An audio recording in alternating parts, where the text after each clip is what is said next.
오늘 하나님 말씀은 마가복음 1장 29절에서 34절까지의 말씀입니다. 마가복음 1장 29절에서 34절까지 말씀입니다.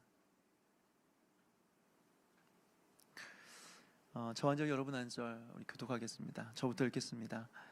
회당에서 나와 곧 야고보와 요한과 함께 시몬과 안드레의 집에 들어가시니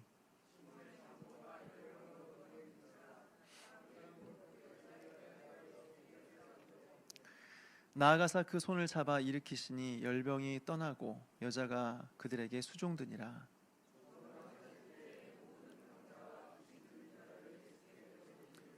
온 동네가 그 문 앞에 모였더라. 예수께서 각종 병이 든 많은 사람을 고치시며 많은 귀신을 내쫓으시되 귀신이 자기를 알므로 그 말하는 것을 허락하지 아니하시니라.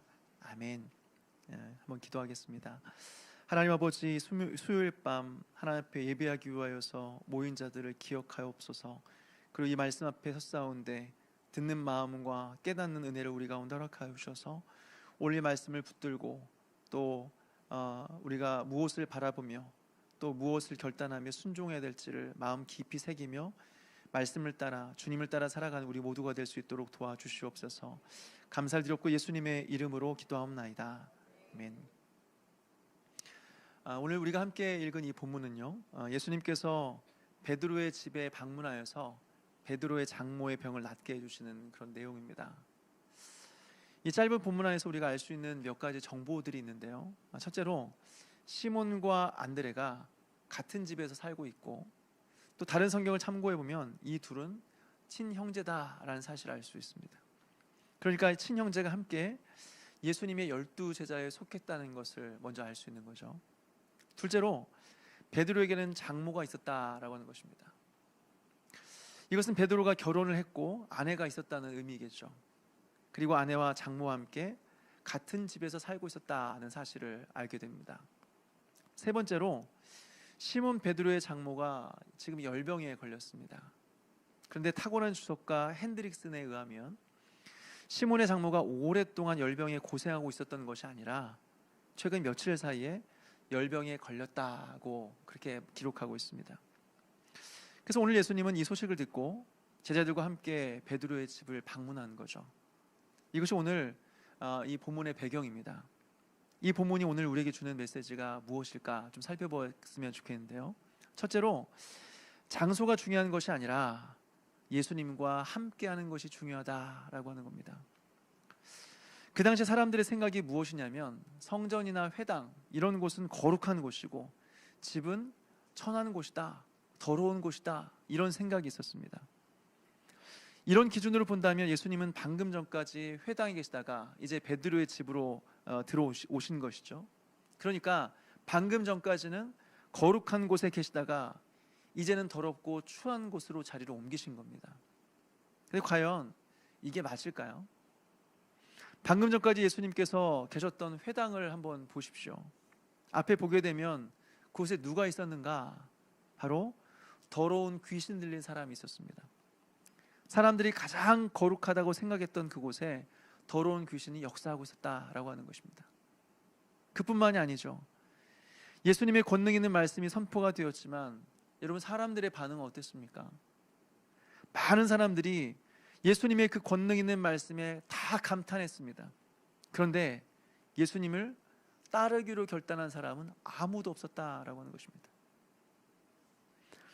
그렇다면 오늘 베드로의 집은 어떨까요? 특히나 베드로는 가난한 어부였기 때문에 그의 집은 매우 누추했을 것이다 생각이 됩니다. 그런데 그곳에 예수님께서 방문하신 것이죠. 그곳에서 무슨 일이 일어났습니까?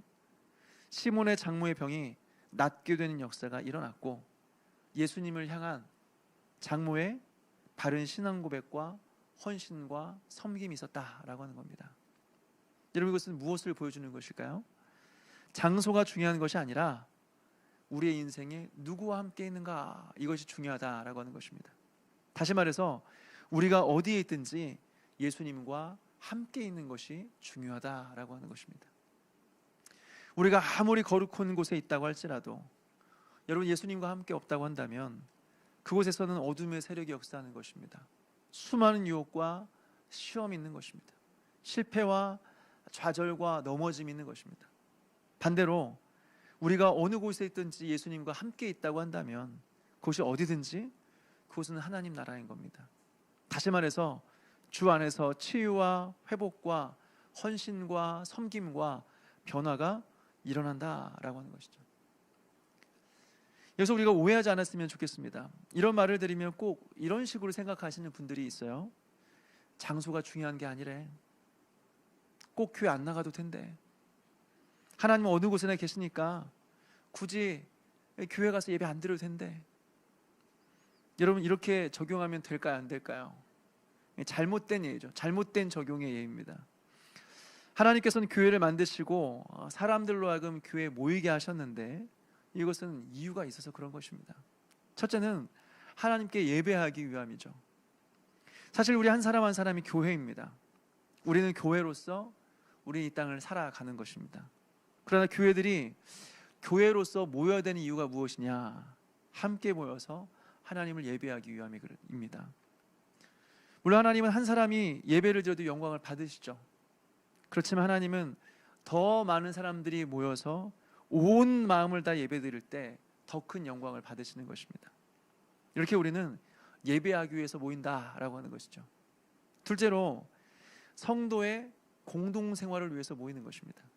얼마 전에 이 성도의 공동생활이라는 설교 시리즈 11번에 걸쳐서 제가 설교를 했습니다. 그래서 우리는 무엇을 깨닫게 되느냐? 하나님께서 우리로 하여금 모이게 하신 이유가 무엇이냐? 무엇을 하는 것보다 먼저 함께 모여서 더불어 살아가게 하기 위함이다 라고 하는 것이죠. 이것이 교회를 세운 하나님의 목적이다 라고 하는 거예요. 서로 가르치고 배우면서 연약한 자들을 이끌어주고 서로의 필요를 채워주면서 창세전에 삼위 하나님 안에서 누리던 그 사랑의 교제를 함께 더불어 누리게 하기 위해서 교회로 모이게 하셨다라고 하는 거죠.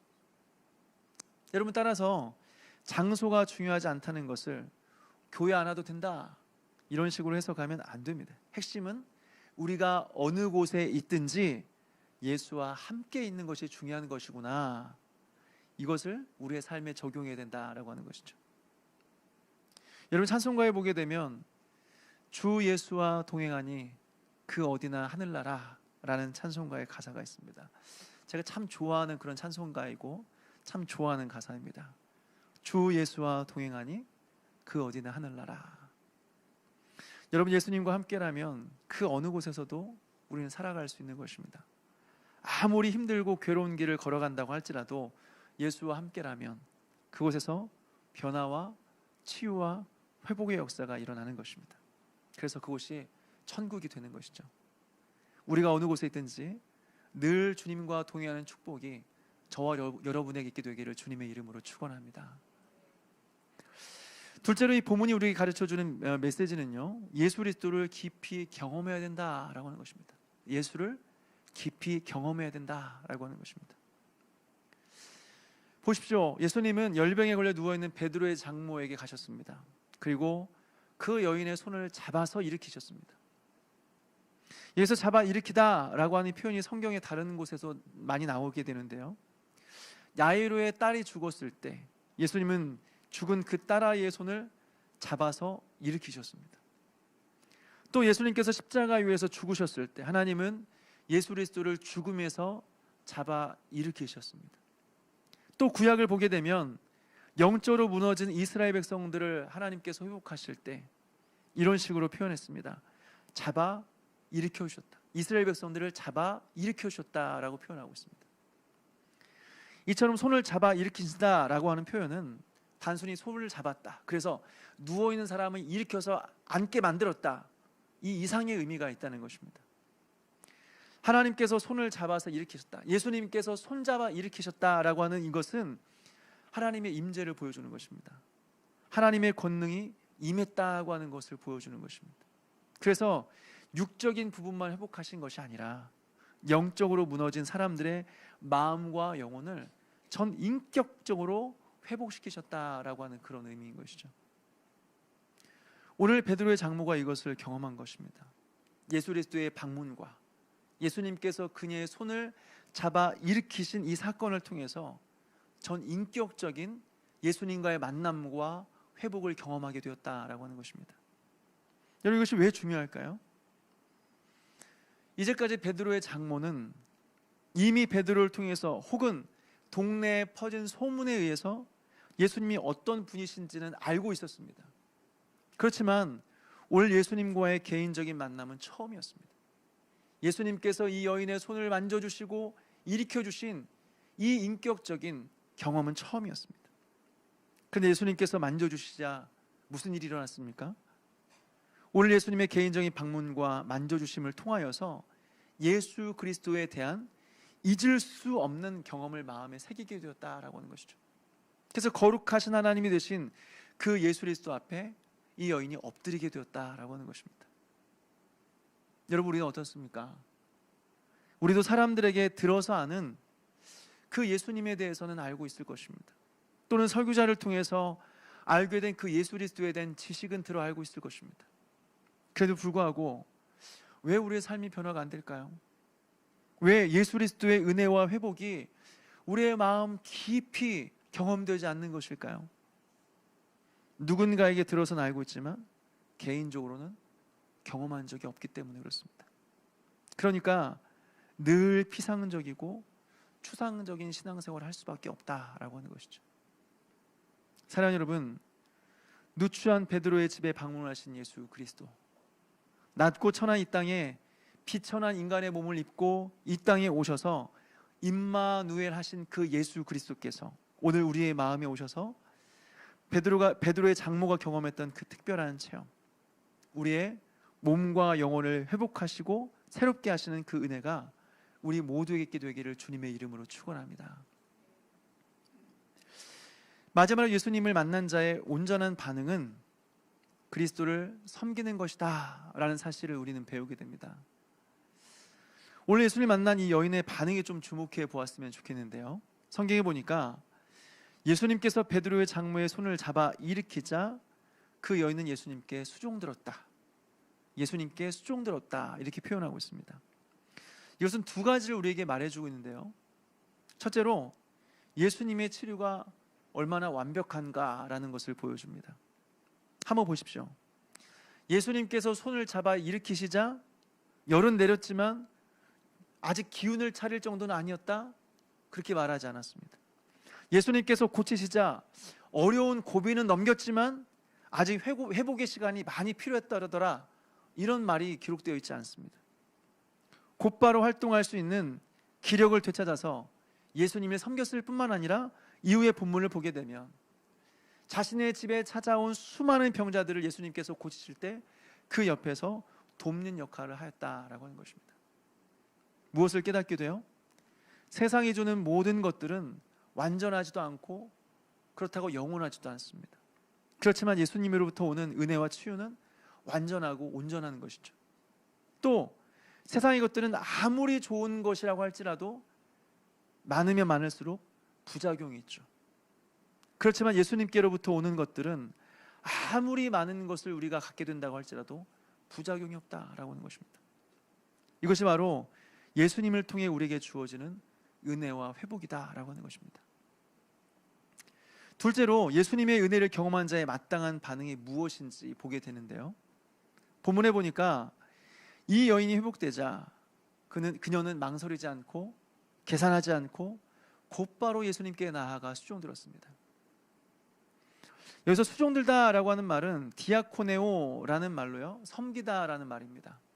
예수님께서 이 땅에 오신 목적을 마가복음 10장 45절에 말하고 있는데요, 한번 읽어볼까요? 마가복음 10장 45절 말씀을 한번 찾아서 읽어보겠습니다.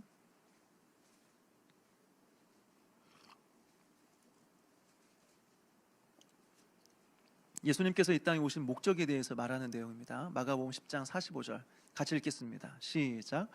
인자가 온 것은 섬김을 받으려 함이 아니라 도리어 섬기려 하고 자기의 목숨을 많은 사람의 대속물로 주려 함이니라. 아멘. 여러분, 여기서 섬기다라는 이 말이 여인이 수종들었다라는 말과 정확히 일치가 되는 말입니다. 단순히 치료해 주셔서 너무 감사합니다 하면서 물 한 잔 떠드리는 그런 섬김을 의미하는 것이 아닙니다. 자신의 목숨을 버려서 다른 사람의 종이 되는 것처럼, 예수님께서 그렇게 하신 것처럼 이 여인이 예수 그리스도의 종이 되었다라고 하는 의미입니다. 이것이 바로 여인의 반응이었고 은혜 받은 자의 마땅한 반응이었다라고 하는 것입니다. 그 결과 어떻게 되었습니까? 은혜 받은 이 여인은 예수님께 밥 한 끼 대접하고 끝나는 것이 아니었습니다. 예수님이 활동하실 수 있도록 자신의 집을 내어드리고 자신의 집에 찾아온 수많은 병자들을 예수님께서 고치실 때 그 옆을 지키면서 예수님을 수종들었다라고 하는 것이죠. 사랑하는 여러분, 우리는 어떻습니까? 하나님으로부터 은혜와 회복을 경험하긴 했지만 감사해서 그저 교회 한번 나와주고 감사헌금 한번 하면 여러분 그것으로 과연 끝날까요? 그러면서 내일 다 했다, 내가 할 일 다 했다, 이렇게 생각하는 것이 당연한 모습일까요? 그렇지 않습니다. 정말로 예수님을 인격적으로 만나고 그 은혜를 가슴 깊이 경험한 사람들은 거기서 끝날 수 없는 것입니다. 우리의 집을 예수님께 내어드리고 예수님께서 하시는 모든 일에 동참하며 수종된다라고 하는 것이죠. 다시 말해서 예수 그리스도의 종이 되는 것입니다. 이것이 바로 예수 그리스도를 만나고 그 은혜를 깊이 경험한 자들의 모습이다라고 하는 것입니다. 여러분, 이런 은혜가, 예수 그리스도의 종이 되어서 주님을 섬기는 은혜가 저와 여러분에게 있게 되기를 주님의 이름으로 축원합니다. 이어서 32절에 보니까요, 저물어 해질 때에 예수님의 소문을 들은 많은 사람들이 예수님의 장모의 집으로 몰려들기 시작했다라고 성경은 말하고 있습니다. 여기서 우리는 먼저 저물어 해질 때에 이 말에 좀 집중해 보았으면 좋겠습니다. 유대인들의 시간 개념은 우리와 좀 다릅니다. 우리는 밤 12시를 기준으로 해서 날짜가 바뀌죠. 오늘 9월 17일인데 밤 12시가 넘어가는 순간 9월 18일이 되는 거죠. 그리고 우리는 보통 해가 뜨면 하루가 시작되었다 생각하고 해가 지면 하루를 마쳤다라고 그렇게 생각합니다. 이것이 우리가 생각하는 시간의 개념이죠. 그렇지만 유대인들은 반대로 생각합니다. 유대인들에게 있어서 새로운 날의 시작은 해가 뜰 때가 아니라 해가 질 때입니다. 해가 지면 유대인들의 시간으로 보았을 때 해가 지면 새로운 날이 시작이 되는 것입니다. 그러니까 32전에 저물어 해질 때에 이 말은 사실 이 날이 안식일이었는데 안식일이 끝나가는 저녁이 되었다 이 말이 아니라 안식일이 끝났고 이제 다음 날이 되었다, 안식일 다음 날이 되었다라고 하는 그런 의미인 것입니다. 여러분, 이것을 왜 이런 것까지 우리가 알아야 되는 것일까요? 그 이유는 무엇이냐면 안식일 다음 날에 온 동네의 수많은 병자들이 예수님께 몰려왔다는 거예요. 안식일 다음 날에. 왜요? 다시 질문하자면 낮에 충분히 예수님께 올 수 있었는데 다들 낮에는 뭐하고 이제 밤이 되어서야 이제 예수님을 왜 찾아온 것이냐라고 하는 것입니다. 그 이유는 무엇이냐면 바로 그날이 안식일이었기 때문에 그렇습니다. 여러분, 이 유대인들에게 있어서 안식일의 규례는 무엇입니까? 안식일의 규례는 일하지 말라는 것입니다. 이와 관련해서 유대인들은 안식일에 일하지 않기 위해서 수많은 규칙들을 만들어 놓았는데 그 중에 하나가 무엇이냐?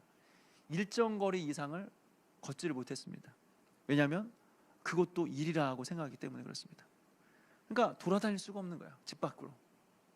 그래서 오늘 본문을 보게 되면 사람들이 안식일이 끝날 때까지 기다린 것입니다. 안식일이 끝날 때까지 움직이지 못하고 기다리고 있다가 안식일이 끝나자마자 예수님께 달려왔다라고 하는 것이죠. 그래서 저녁이 되어서야 사람들이 몰려들었다라고 하는 것입니다. 여기서 우리는 무엇을 깨닫습니까? 첫째로 생각해 볼 것은 안식일인데 안식이 없다라고 하는 것입니다. 안식일인데 안식이 없는 사람들의 모습입니다. 여러분, 안식이 무엇입니까? 아무것도 하지 않는 것이 안식일까요? 예전에 한번 말씀드린 적이 있는데요, 사역하면서 저의 간절한 소원이 하나 있었는데 그것은 무엇이냐면 병원에 입원하는 것이었어요. 병원에 입원해서 한 3일 정도, 한 일주일 정도 아무것도 하지 않고 누워서 쉬는 것이었습니다. 근데 오래전에 교회가 화재가 났을 때 불을 끄다가 연기를 좀 마셨어요. 사람들이 혹시 모르니까 그래도 병원 한번 가봐라 해서 병원에 가서 응급실에 가서 누워있는데, 처음에는 누워있으니까 너무 좋더라고요. 한 30분이 지나니까 너무 불편해요. 가만히 있을 수가 없는 거예요. 그리고 몸도 마음도 편하지가 않아요. 그래서 특별히 아픈 곳이 없으니까 그냥 집에 가도 되냐 했더니 집에 가도 된다 해서 그냥 왔습니다. 여러분, 사실 아무것도 하지 않는 것은 쉼이 아닙니다. 가만히 있는 것은, 그것은 안식이 아니에요. 잠깐은 좋을지 모르겠지만 여러분 한번 생각해 보십시오.